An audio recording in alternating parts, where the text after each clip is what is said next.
A seguir, o melhor do Net Geo. No Net Geo. Março de 1946. 8 meses após o fim da Segunda Guerra Mundial, o governo dos Estados Unidos toma uma decisão importante. Um dos sistemas bélicos mais avançados do Japão é mandado para o fundo do mar para evitar que ele caia nas mãos da União Soviética. Eu era vigia. Quando olhei através do periscópio, era um monstro, pode acreditar. No auge da guerra, enquanto cientistas americanos lutavam para desvendar o mistério da energia atômica e os nazistas desenvolviam mísseis balísticos para atacar cidades a centenas de quilômetros de distância, o Japão também criou uma arma secreta, feita para bombardear cidades americanas e levar os Estados Unidos à rendição. Agora, décadas depois, uma equipe de peritos investiga o que os Estados Unidos estavam tão determinados a manter escondido. Cada um dos participantes da guerra desenvolvia o que hoje chamaríamos de armas de destruição em massa. Submarinos secretos do Japão.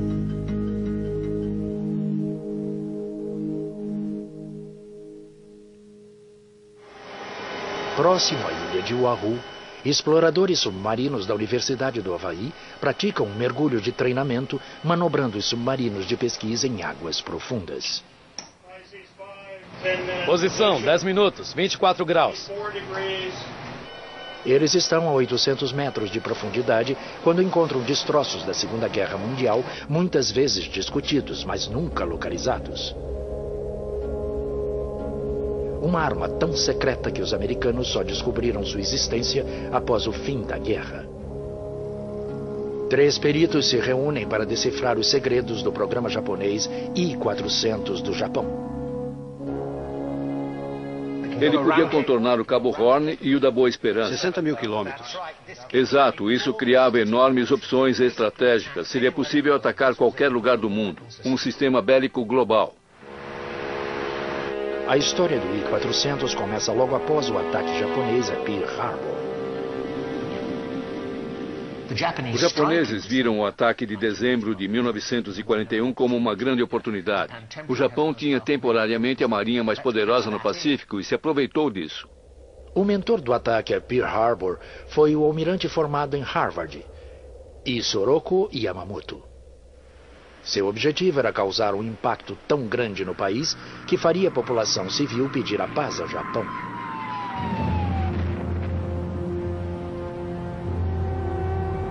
O ataque a Pearl Harbor provocou o naufrágio de 5 encoraçados e danificou 3 destroyers e inúmeras embarcações menores.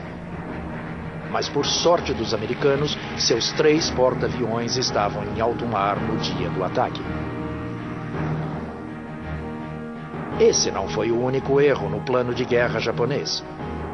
Eles também calcularam mal a disposição americana de revidar. Um dia após o ataque a Pearl Harbor, os Estados Unidos declararam guerra ao Japão. Longe de perder o ânimo, os americanos começam a recuperar sua frota danificada e dedicam seus vastos recursos a derrotar o Japão.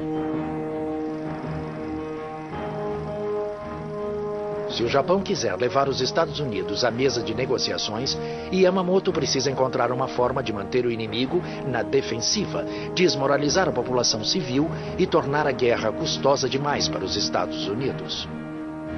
E ele deve ser rápido.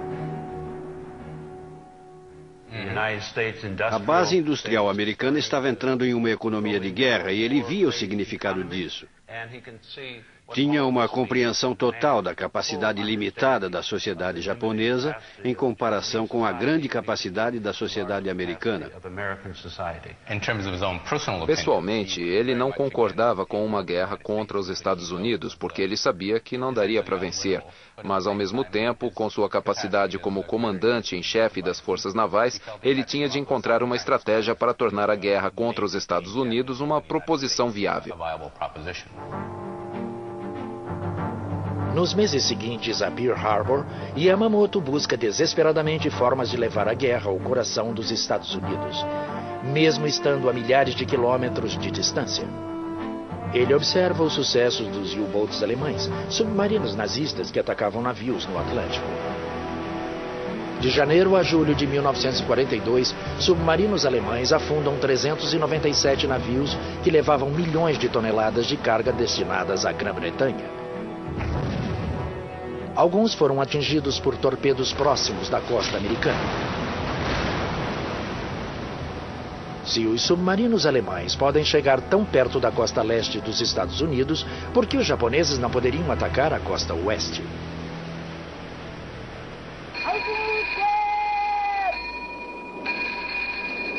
Para testar sua teoria, Yamamoto ordena uma série de missões contra a costa oeste americana.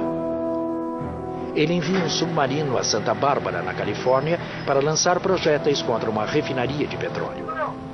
Os danos são mínimos, mas despertam temores de uma invasão japonesa na costa oeste. Continua a caçada no Pacífico ao submarino japonês que trouxe a guerra ao solo americano. Próximo da costa, o invasor abriu fogo contra as refinarias em Santa Bárbara. O projétil feito em Tóquio não provocou muitos danos, mas foi o primeiro disparado nessa guerra em nosso próprio território.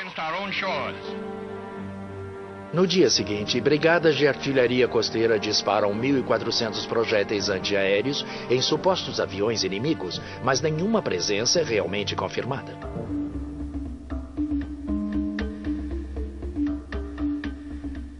A reação extrema faz Yamamoto acreditar que uma série de ataques ao solo americano poderia ter um profundo impacto e talvez levar a população a se posicionar contra a guerra.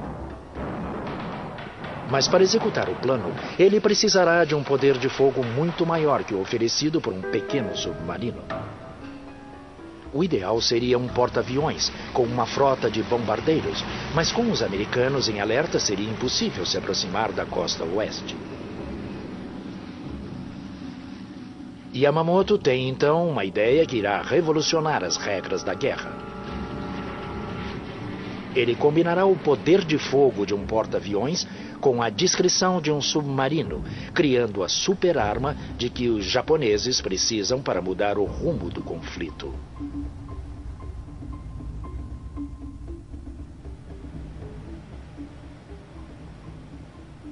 A ideia de colocar um avião num submarino não é nova, mas era usada apenas para missões de reconhecimento. O lançamento de uma aeronave que pudesse voar uns 80 quilômetros em cada direção permitia ao capitão estender a visão muito além do horizonte. Mas Yamamoto pretende usar a aeronave como uma arma ofensiva, não apenas como instrumento de reconhecimento. Ele ordena outro teste. Desta vez, um pequeno avião lançado de submarino lança 5 bombas sobre Oregon na tentativa de iniciar um incêndio florestal. O incêndio não acontece, mas a missão convence Yamamoto que um submarino é capaz de passar pelas defesas costeiras e atacar a população civil. Se apenas uma aeronave é capaz de provocar pânico, talvez uma frota inteira possa levar terror a todo o país. Se fossem capazes de chegar ao destino e lançar um ataque aéreo sem serem detectados, os japoneses teriam uma vantagem que nenhuma outra marinha ou aeronáutica teve durante a guerra. Yamamoto ordena que os engenheiros projetem uma frota de porta-aviões submarinos capaz de navegar despercebidos pelo Pacífico, de onde lançariam uma esquadrilha de bombardeiros de última geração para atacar cidades da costa oeste e desaparecer sem deixar vestígios, a exemplos dos U-boats alemães. Mas Yamamoto tem planos maiores para seu super submarino. Ele quer que a nova arma aterrorize e desestabilize os Estados Unidos com ataques a Manhattan e talvez até a capital.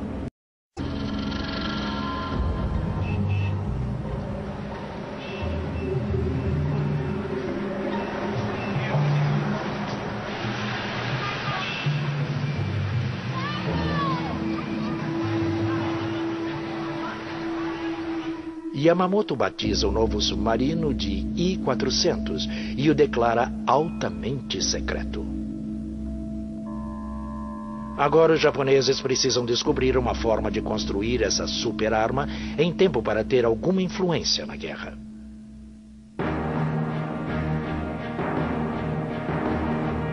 Enquanto o Japão põe seu plano em andamento, os Estados Unidos aceleram os trabalhos em uma arma secreta própria, o chamado Projeto Manhattan, a fabricação da bomba atômica.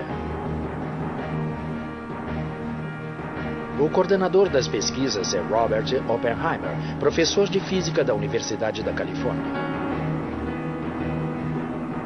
Ele reúne os melhores engenheiros e físicos do país para solucionar os enormes desafios técnicos de partir o átomo e criar uma verdadeira arma de destruição em massa. Os americanos temem que alemães e japoneses também estejam desenvolvendo bombas atômicas. Por isso, o tempo é fundamental.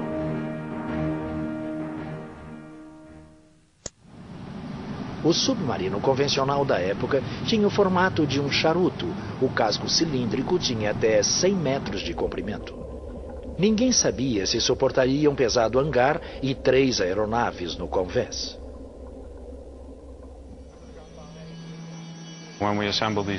Quando montarmos essas peças, teremos um modelo de submarino correspondente em escala a um submarino real, cujo comprimento é 10 vezes maior que a largura. Harold Vincent, engenheiro e oceanógrafo da Universidade de Rhode Island, prende um hangar ao modelo de submarino para ver o que acontece. Esse tubo representa o hangar estanque, as 3 aeronaves e as bombas levadas por elas.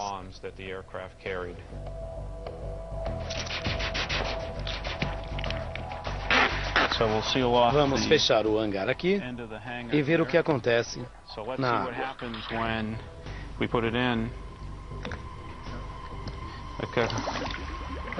Virou na mesma hora com isso em cima. Ele vira e afunda. Eles tinham que bolar outra forma para sustentar um hangar tão pesado, com todos os aviões, fora da água. Os projetistas japoneses tinham de achar uma forma de abrigar os aviões sem afetar o equilíbrio delicado do submarino. Vai precisar de um hangar bem grande, começando ali, passando pela superestrutura e terminando por aqui. O que fazer com a área de navegação aqui? Precisa mover para a lateral e em cima também. Isso é bem maior. Isso vai levar aviões bem grandes, não é longo o bastante, então precisa de um convés de voo bem mais comprido. Assim teremos um submarino bem mais comprido. É uma transformação em todo o conceito do submarino. A guerra no Pacífico não está se desenrolando conforme o esperado. Yamamoto ataca a frota americana em Midway, base fundamental no Pacífico. Seu objetivo é afundar os porta-aviões que não atingiu em Pearl Harbor. Se for bem sucedido, ele poderá garantir o domínio no Oceano Pacífico. Após 3 dias de batalhas intensas, bombardeiros americanos afundam todos os 4 porta-aviões de Yamamoto. É uma derrota devastadora para o Japão. Com a frota de porta-aviões dizimada, a necessidade de uma arma capaz de lançar aeronaves sem ser detectada se torna crítica. Mas antes, é preciso vencer o desafio técnico de fazer um submarino que não emborque. Passe a fita na outra ponta e depois aqui. Eles encontram uma solução inovadora. Agora tentaremos esse modelo com casco duplo.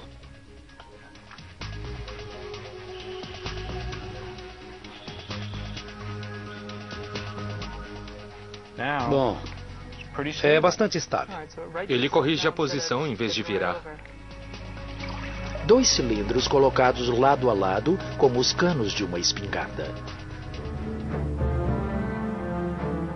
Com o maior problema resolvido, os japoneses podem finalmente começar a construir a nova arma e usá-la na guerra. A construção do submarino gigante começa em janeiro de 1943. Agora, o desafio de Yamamoto será usar a nova arma de forma mais eficaz possível. Em virtude da escassez extrema de aço e de mão de obra no Japão, apenas 18 unidades são encomendadas. Cada submarino poderá levar até 3 bombardeiros, cada um deles armado com uma única bomba. Assim, cada missão terá no máximo 54 bombas, um poder de fogo muito limitado. Em apenas uma noite no ataque a Londres, bombardeiros alemães lançaram 1.400 bombas com altos explosivos. Os ataques continuaram por 57 noites e, mesmo assim, os ingleses não se renderam. O almirante sabe que as 54 bombas não causarão danos suficientes nas cidades americanas para afetar o moral da população. Assim, ele começa a considerar outras opções. Quando os japoneses começaram a buscar formas de causar maiores danos aos Estados Unidos, numa tentativa de conter nosso avanço ou nos obrigar a negociar a paz, os japoneses pensaram em usar germes contra as cidades americanas. Isso foi discutido, e a forma mais óbvia de se conseguir isso seria através de uma aeronave lançada por um submarino. Para otimizar o poder de fogo da pequena frota, os japoneses passam a procurar um novo tipo de bomba, algo que pudesse matar milhares em um único ataque e levar os Estados Unidos à rendição. O exército japonês estava trabalhando nisso na Manchúria, em circunstâncias terríveis. E certamente a marinha japonesa tinha o interesse de usar antrax em bombas. E os membros mais radicais no exército e na marinha defendiam esse plano insano. O Japão já havia demonstrado a disposição em usar armas biológicas.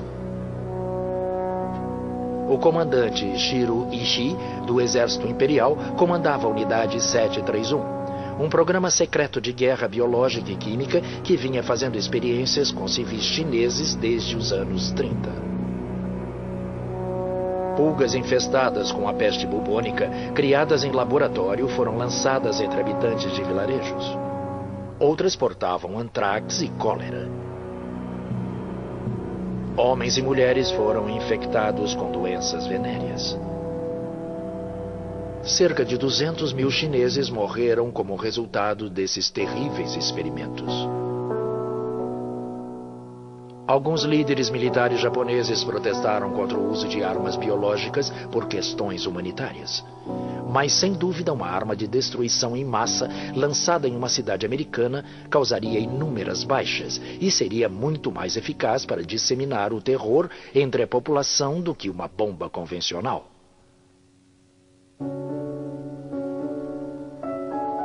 Janeiro de 1943. Enquanto os primeiros I-400 estão sendo construídos, a Marinha também constrói um bombardeiro de ataque que será levado no hangar do convés do submarino. A nova aeronave é chamada Seiran, que significa tempestade em dia calmo.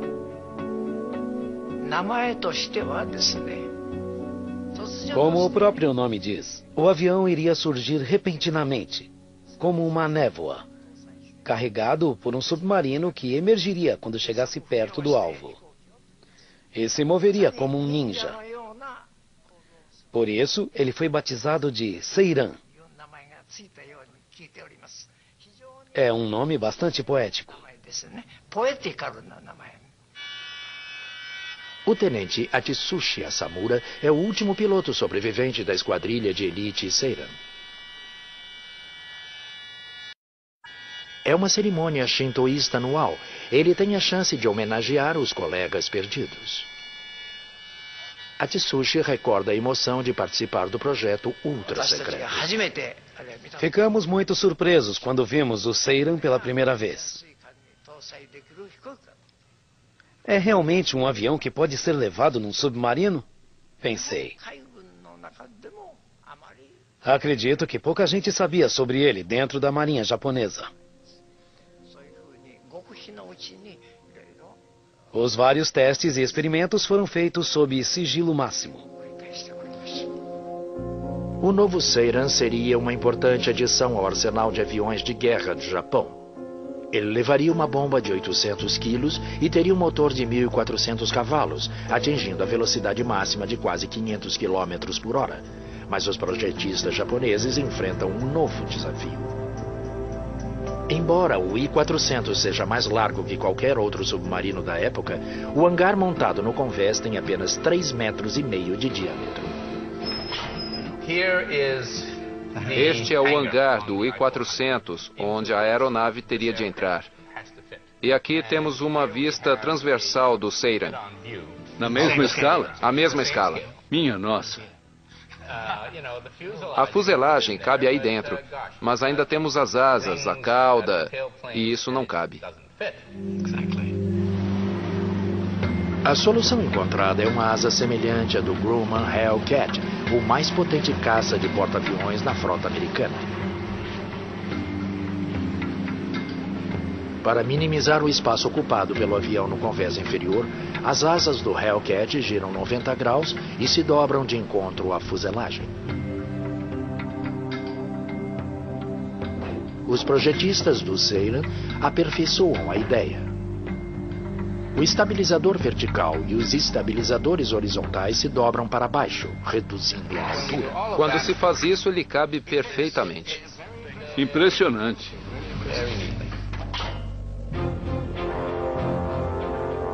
Mas há outro problema que os projetistas japoneses precisam resolver. Quando o submarino chega ao seu destino, cada uma das aeronaves leva até 20 minutos aquecendo o motor antes da decolagem. Se os motores forem ligados no hangar enquanto o submarino está submerso, a tripulação ficará exposta aos efeitos letais do monóxido de carbono. Mas se os motores forem aquecidos na superfície, os aviões ficarão expostos a radares e ataques aéreos. Se os japoneses não encontrarem uma solução, o submarino perderá a utilidade. Em um pequeno aeroporto em Connecticut, Craig McBurney investiga os desafios ligados aos motores de combate de alto desempenho da Segunda Guerra Mundial. Este é o seu projeto principal, honrar um motor de 28 cilindros de um Corsair, um caça usado em porta-aviões americanos. Ele é maior que o motor do Seiran, mas tem um problema em comum. Vou acionar a hélice. Acionando a hélice. Acionando a hélice. Não está ligando.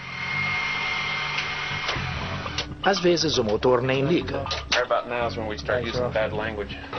Uma nova tentativa e o motor começa a funcionar, mas são necessários mais 20 minutos até que esteja plenamente aquecido.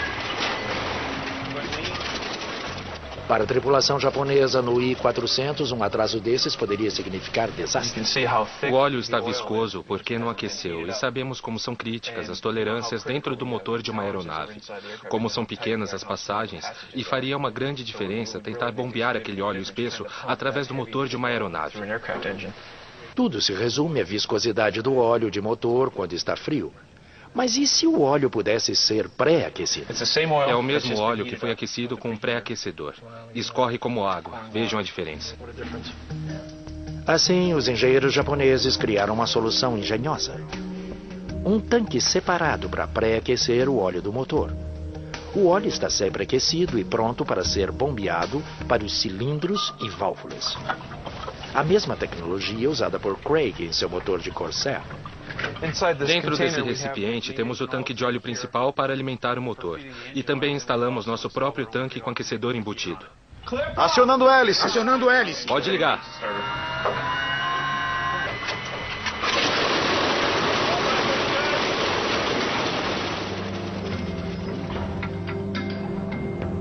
Com o óleo pré-aquecido, o avião segue do hangar para a rampa de lançamento. O motor é ligado, as asas e os estabilizadores são abertos e travados na posição.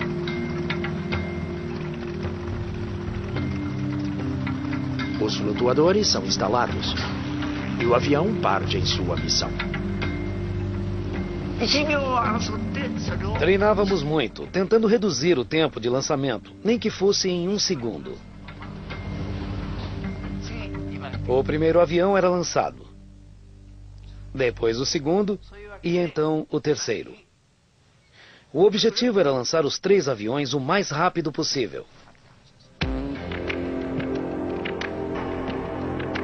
Há um último detalhe a ser acertado.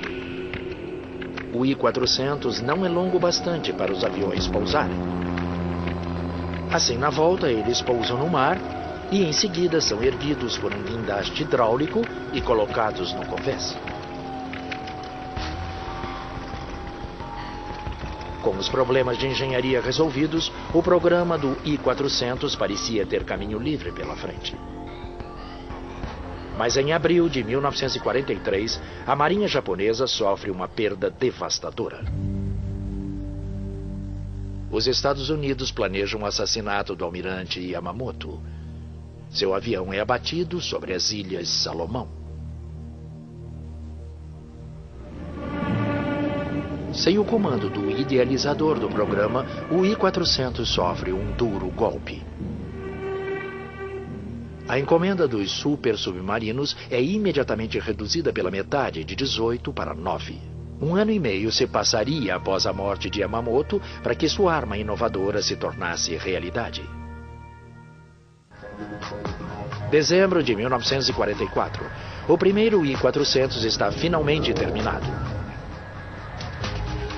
Poucos meses depois, o segundo submarino está pronto para zarpar.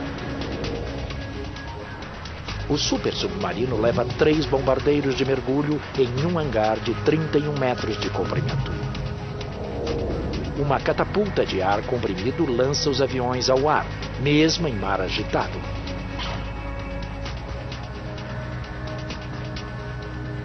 Com 121 metros de comprimento, o I-400 é o maior submarino no oceano. Também está muito bem armado. No convés de popa fica um canhão de 140 milímetros, um dos maiores já instalados num submarino. 4 canhões antiaéreos defendem a embarcação contra aeronaves inimigas. Além disso, ele possui 8 tubos de torpedos na proa. O homem indicado para comandar o programa do I-400 é Tatsunosuke Ariizumi. Ele comandou o ataque de submarinos anões em Pearl Harbor. Os tripulantes são escolhidos entre a elite da Marinha e são muito bem tratados. Embora os tripulantes estejam motivados, o alto comando japonês conhece a verdadeira situação. Os Estados Unidos agora dominam o Pacífico e o Japão precisa revidar com força. Em março de 1945, o vice-almirante Disaburo Ozawa considera a ideia de usar os Seiras para lançar armas biológicas na costa oeste americana. Mas um mês depois, o bom senso prevalece. O general Yoshijiro Umezu, do Exército Imperial, rejeita a ideia considerando-a um crime contra a humanidade. Em vez disso, o Japão procura um novo alvo para os submarinos ultra-secretos. O Canal do Panamá era crucial para a transferência das forças navais do Oceano Atlântico para o Pacífico. Por isso, os japoneses queriam atacá-lo.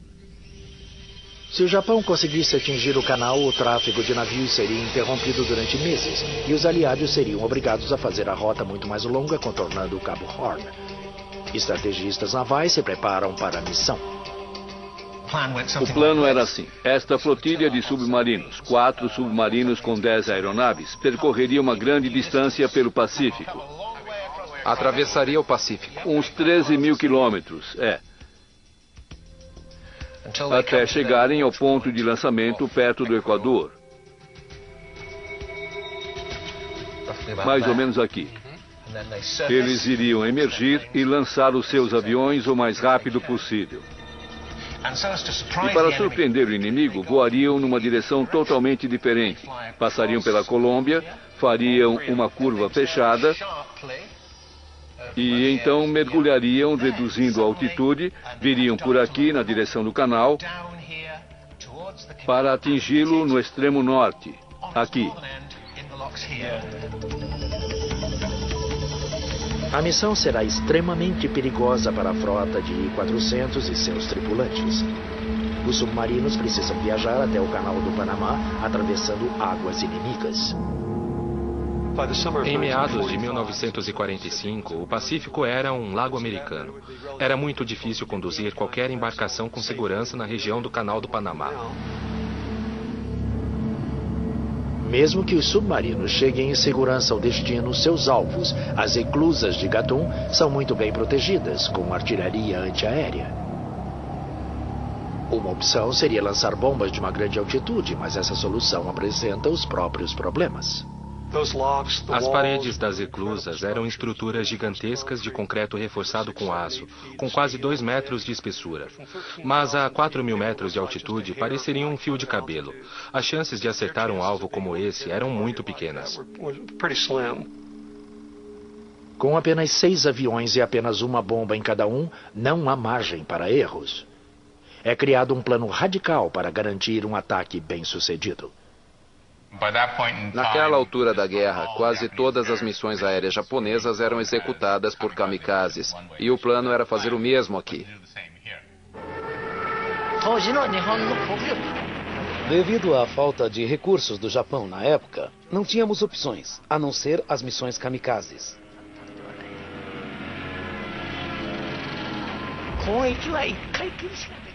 Sei que é polêmico, algumas pessoas eram contra, mas não tínhamos escolha na época.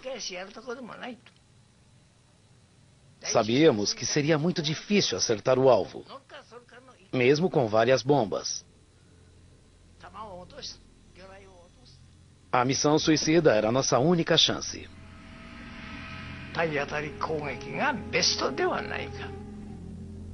Enquanto a equipe do I-400 treina para a missão no Canal do Panamá, o Projeto Manhattan também prepara sua missão.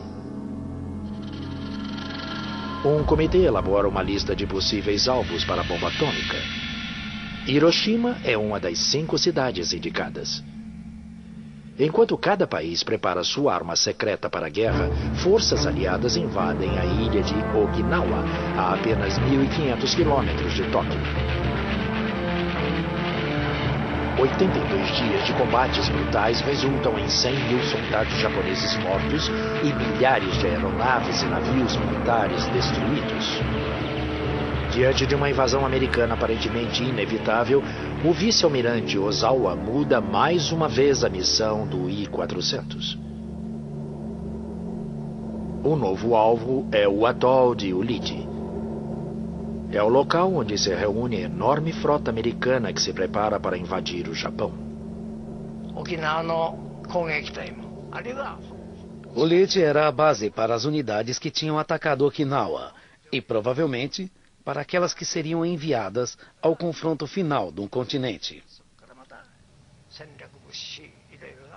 Os suprimentos também saíam de lá. Na fotografia, eu vi diversos porta-aviões americanos. Nosso comando ordenou que atacássemos o maior número deles possível. O plano estabelece que 2 super-submarinos, o I-400 e o I-401, além de 2 submarinos menores, partam do Japão separadamente e se encontrem em um local pré-determinado. Antes do amanhecer do dia 17 de agosto, 6 Seirans serão lançados em um ataque kamikaze. Para aumentar as chances de sucesso, Ari Izumi ordena que a tripulação pinte os bombardeiros com as cores americanas, em uma clara violação das regras da guerra. Os pilotos eram contra a pintura dos aviões em cores americanas. Eles achavam desonroso, estavam dispostos a morrer, sabiam que não iam voltar. Mas a missão está repleta de problemas. A caminho de Ulithi, um dos submarinos menores é afundado por um encouraçado americano. Todos os 140 tripulantes morrem. É um sinal do que a frota terá de enfrentar. Numa tentativa de evitar navios inimigos, Ari Izumi decide fazer um desvio e muda o ponto de encontro. Mas a mensagem não chega ao destino e o grupo não se encontra. Enquanto o I-400 e o I-401 tentam revisar o plano de ataque, notícias chocantes chegam pelo rádio.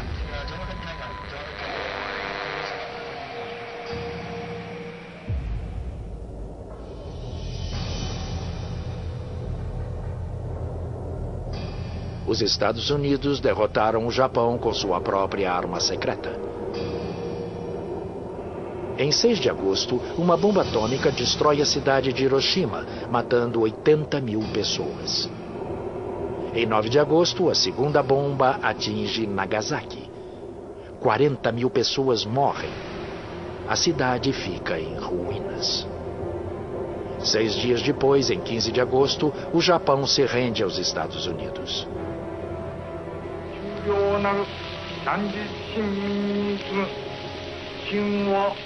Em seu discurso pelo Rádio Nação, o imperador Hirohito pede à população que suporte o insuportável e que tolere o intolerável.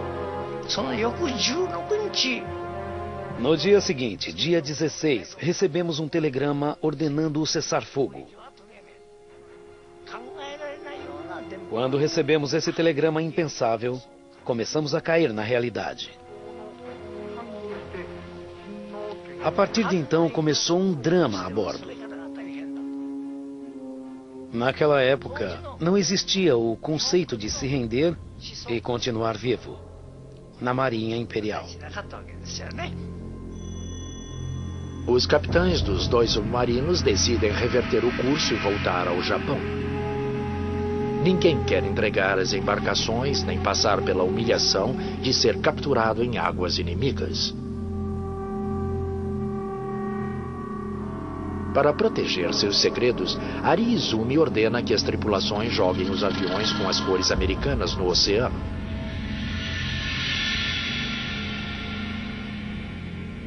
Os submarinos japoneses não têm como enfrentar a frota americana. 2 destroyers dos Estados Unidos localizam o I-400 a 300 quilômetros da costa japonesa em 28 de agosto.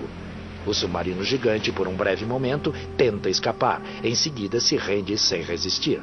Harry Arvidsson é um dos primeiros americanos a embarcar no I-400. Quando nos aproximamos do submarino e vimos o que era, pensei, essa é a maior coisa que eu já vi. E em 29 de agosto, um submarino dos Estados Unidos, o USS-2, localiza o I-401. Carlo Carlucci era um marinheiro no submarino americano. Eram 3 ou 4 da manhã quando ele foi detectado pelo radar. Ninguém sabia o que era até chegar bem perto. Tsugi Oyata estava a bordo do super submarino japonês. Não queríamos entregar aquele submarino magnífico aos Estados Unidos. Era uma vergonha sermos capazes. Embora a guerra tenha acabado, os americanos não sabem como os japoneses vão reagir. A situação era tensa, não dava para saber se eles iam disparar ou não.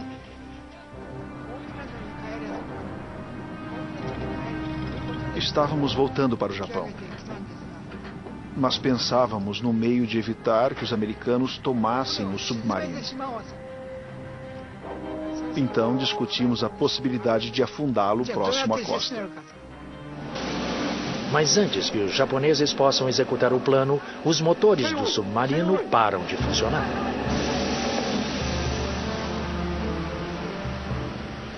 O submarino americano sinaliza para que o I-401 se renda, mas Ari Izumi se recusa.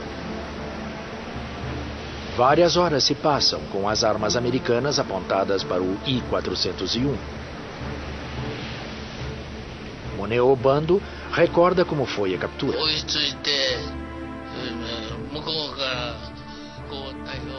Eles apontaram os canhões para nós e ordenaram que um oficial fosse enviado ao submarino D. Nós pensamos, como assim enviar alguém? Vocês devem enviar alguém para nos buscar.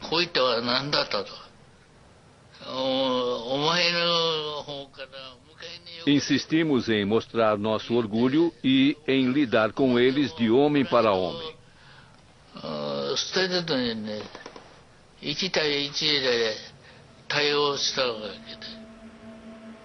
Bando fala um pouco de inglês e é enviado para negociar com os americanos.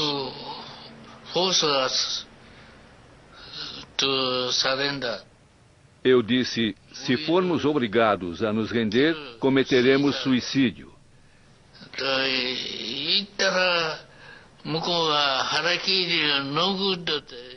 E eles disseram, harakiri não é bom. Eles conheciam o termo harakiri. Tóquio ordena que o I-401 se renda aos americanos.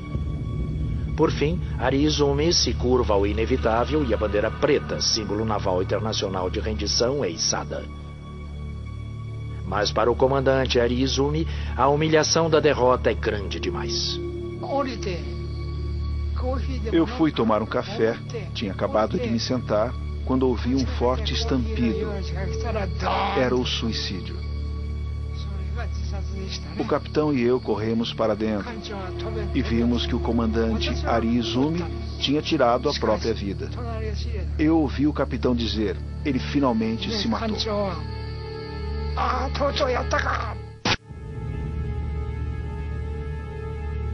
Toda a tripulação japonesa é aprisionada. Marinheiros, pilotos e equipe de apoio. Marinheiros americanos assumem o controle do submarino gigante. Eles logo percebem que estão numa embarcação diferente de tudo que já viram.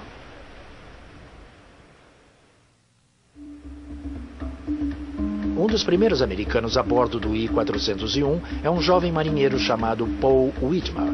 Ele fica impressionado com a estrutura incomum de casco duplo do submarino. Chegamos à sala de máquinas e havia uma porta para um compartimento vizinho. O que está acontecendo aqui? Demos uma olhada e havia outro conjunto de motores lá. Salas de máquinas a bombordo e a estibordo. Descobrimos que eram 2 cascos unidos. 2 submarinos, um ao lado do outro. Os japoneses permanecem a bordo com apenas 6 americanos, agora no comando. Cada um de nós tinha uma 45 e um pente extra no bolso. Se tivesse que usar, eu teria usado. Era muito tenso. Ninguém confiava em ninguém. Não sabíamos o que esperar. Podíamos ser rapidamente dominados, porque éramos em número muito inferior. E se eles resolvessem afundar o submarino, não teríamos como sair. Os americanos acorrentam as escotilhas abertas para evitar que os japoneses mergulhem o submarino, levando os marinheiros com eles. Com o passar das horas, as tensões diminuem entre os antigos inimigos. Eles agora têm um objetivo em comum: operar o submarino e levá-lo em segurança a Tóquio. Na sala de máquinas tínhamos de aprender a nos comunicar com os japoneses. Eles tinham que nos ensinar e nós a eles. Precisávamos saber algumas palavras relativas ao motor, as coisas mais básicas. Tentamos estabelecer uma camaradagem e aprender os símbolos e as palavras deles, para saber o que era isso, o que era aquilo. Após o desembarque da tripulação japonesa, a Marinha decide levar as embarcações incomuns aos Estados Unidos para estudos mais detalhados. Em dezembro de 1945, eles partem do Japão com destino a Pearl Harbor. Os submarinos capturados chegam um pouco depois do Ano Novo de 1946. A Marinha Americana não perde tempo e inspeciona e registra cada detalhe do design do super submarino.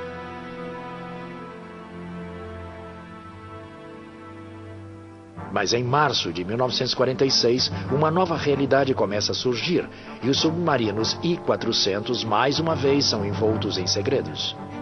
Desta vez são os Estados Unidos que querem escondê-los da União Soviética. Um grande submarino que leva aviões projetado para ataques estratégicos é exatamente o que não queremos que os russos tenham. E era a Guerra Fria. Sim, o início da Guerra Fria. Antes que os russos pudessem enviar uma delegação para inspecionar os submarinos, a Marinha Americana toma uma decisão apressada.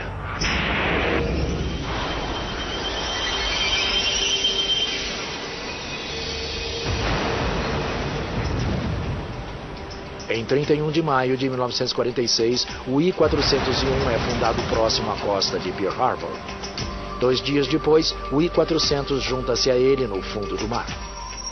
E com eles vão os segredos da engenharia japonesa da Segunda Guerra Mundial. Ninguém jamais conhecerá todo o seu potencial.